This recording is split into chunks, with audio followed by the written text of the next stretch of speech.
Marcus Robert Johnson here. I would like to talk about what exactly is white privilege. Now, the thing you gotta understand is that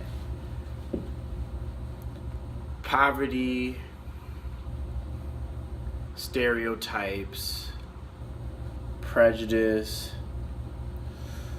class, all these things happen to every person. And they always have, okay? And I'm kind of, so if you can be patient with me, just listen to me and think about this before you get mad, because it's really easy to just hear me say one thing and then you're mad in your head, so you don't even listen to the next couple sentences I say, and you're angry and you're listening like, ah. Let me explain everything I'm going to say. So just take a... Because I'm not trying to make you angry. I don't want to be angry. I'm not attacking nobody. Just telling you how I see things as I see them to be true. So now these things happen to everyone. I'm not here to say that white people don't have oppression, or white people weren't poor, or white people didn't have a struggle. They fucking did. Okay, they did. But they turned their struggle into something different. Now, if you go way back to settlers coming to America, they escaped basically. I mean, they had some means of money, right? They had to have, some of those people had to have been some sort of wealthy, because they had giant ships and they sailed across the sea to get here. So I can't just, among the people in those ships, there were many poor. And my point is that they were escaping something over there.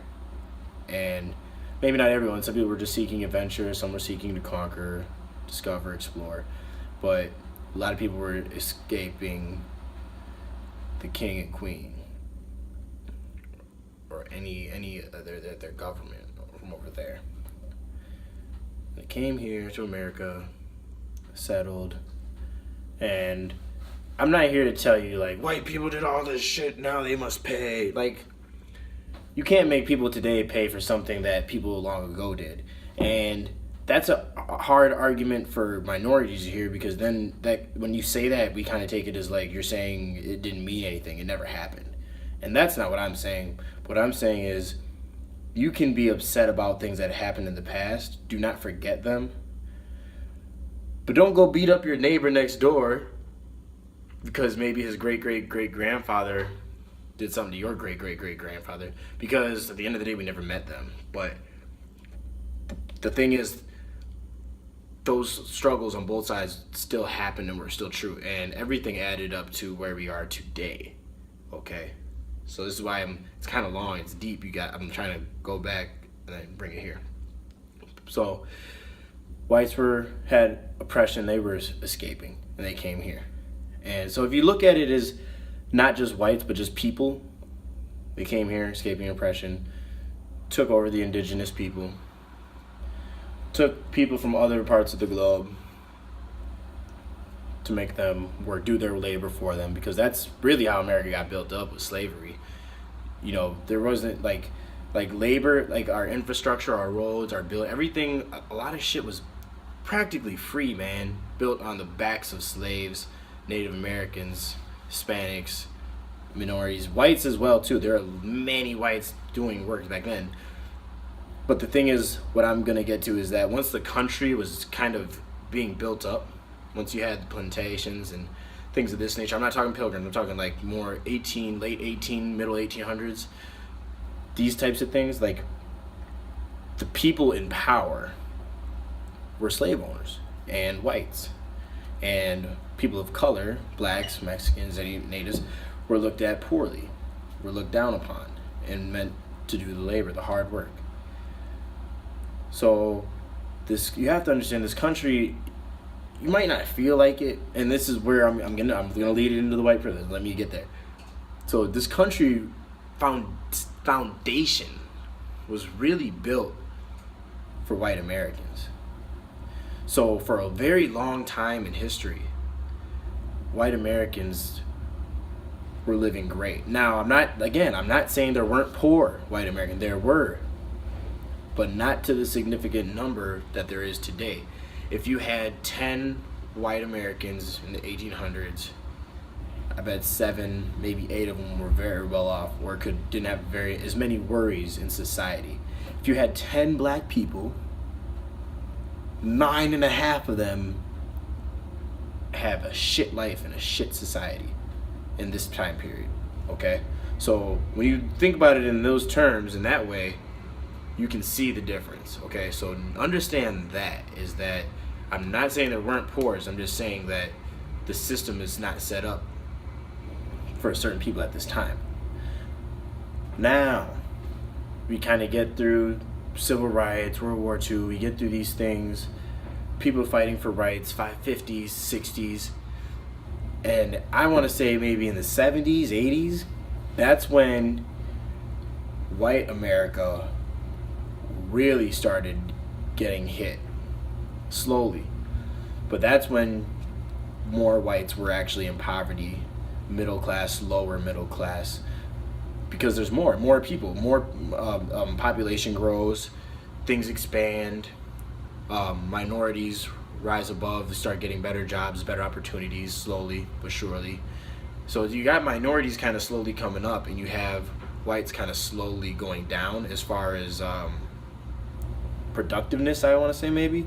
Jobs you're able to get, money you're able to make, things you're able to do, experiences you're able to have because of rights and money, class. So it kind of went from a race thing where more, if you were white, you got better treatment, you could do things better, your credit was kind of automatically good if you were Caucasian, if you looked fine, right, early on. Then you get to the 50s, 60s, 70s, 80s, 70s, 80s, I feel that's when it started equaling a little bit more.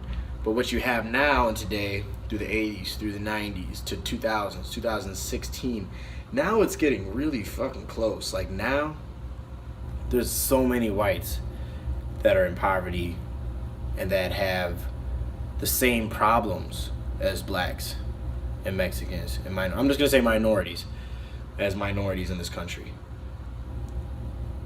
This brings me to what white privilege is, and why so many white people feel the way they do about it right now, is that for a long time, minorities have these thoughts. Now, whether you agree they happen or not, and I'm going to tell you they do happen, and it damn sure does happen, but what I'm going to tell you is that even if you don't agree with it, even if you think it doesn't, we feel this way. So this is why we respond and act this way, because we feel it, and I'm telling you it's true. But even if you don't agree, we have to go by the way we feel, because the way we feel dictates the actions we take and the things we say. So based on the way we feel, for a long time, since the day when you couldn't do shit, when we were that 9.5 out of 10 minorities were getting a shit life, until now it's probably about where it was for the whites, about 6, 7, maybe half, around there. But I'm gonna say whites never had to worry about minorities. A daily thing is we're always thinking when we go, are we gonna get the job we just signed an application for? And are we not gonna get it because we're black? Now these are things we think and feel, regardless of whether you agree with them or not. But this is how we feel.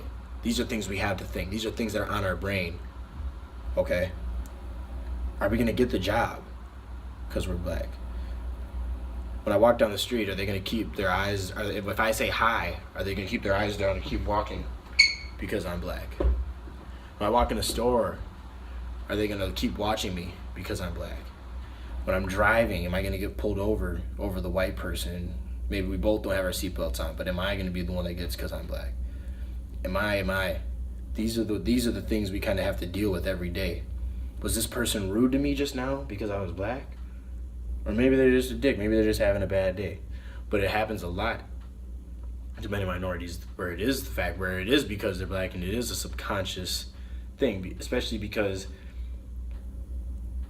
whites were told a lot of times, don't start trouble with the minorities, because once the minorities were being more integrated into society, more equal rights, they were told keep your eyes down, keep walking, because people were fighting, so they didn't want whites to antagonize blacks as much. So they told them these things. This is why a lot of white people, when they walk by you, they look down or they don't say hi. It's not because maybe they're racist or something, but it's just something that's kind of